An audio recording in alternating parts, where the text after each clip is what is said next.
Salut. Alors comme vous pouvez le constater, je suis dans ma voiture. Et oui, c'est samedi soir, on a des amis qui sont venus nous voir, donc on a été au resto.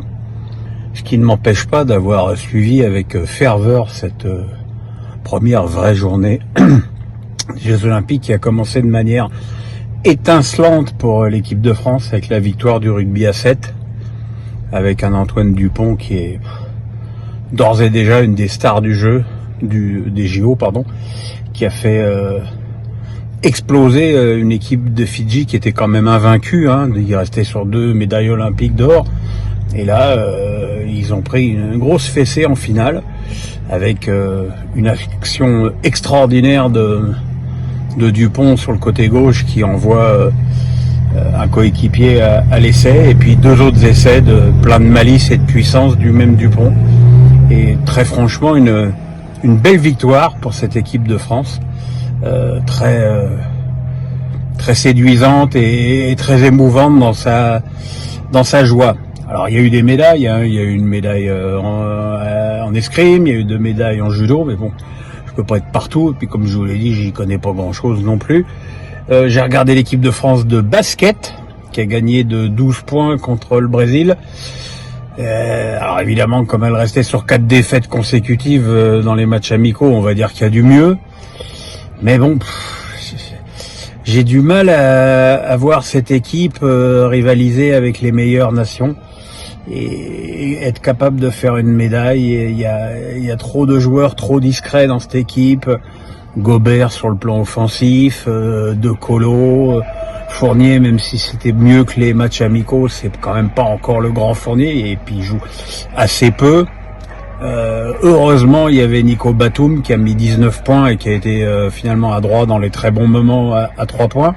Et puis Victor Wembanyama, qui est évidemment le meilleur joueur de l'équipe, qui a lui aussi mis 19 points et qui a sorti une ligne de stats assez impressionnante, surtout avec les règles FIBA.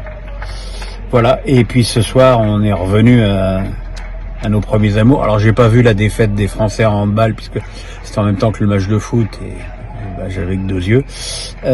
L'équipe de France qui a battu péniblement la Guinée 1-0 sur un but de Sidila, sur un très joli centre rentrant du pied gauche de Holise. Mais quelle bouillie de match, quel match pourri, quelle équipe sans consistance, sans projet de jeu, sans accélération, qui s'est créé très très peu d'occasions.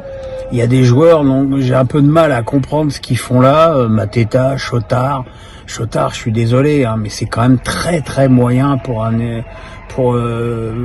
porter un maillot bleu.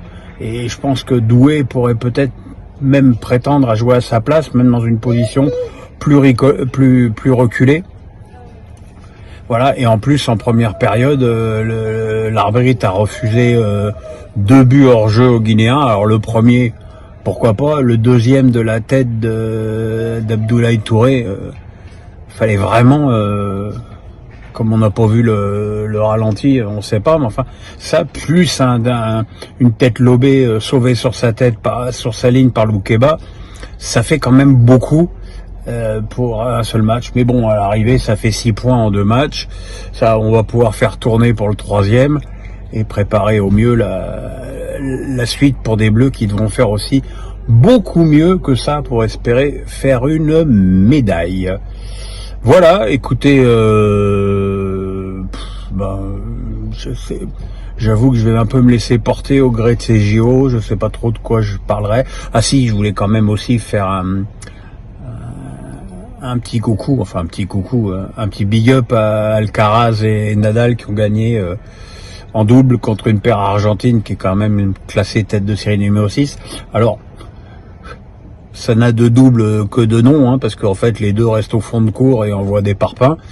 Mais bon, ça marche. Et puis Alcaraz, qui a quand même remporté les 2 derniers grands chelems, était comme un petit garçon à côté de Nadal. Il était très impressionné. Il a eu vraiment du mal à s'y mettre au début. Et puis quand il a commencé un petit peu à mieux retourner, ça a été beaucoup mieux. Nadal, on sait même pas s'il va jouer le simple parce qu'il a un problème. Il a l'adducteur droit qui siffle.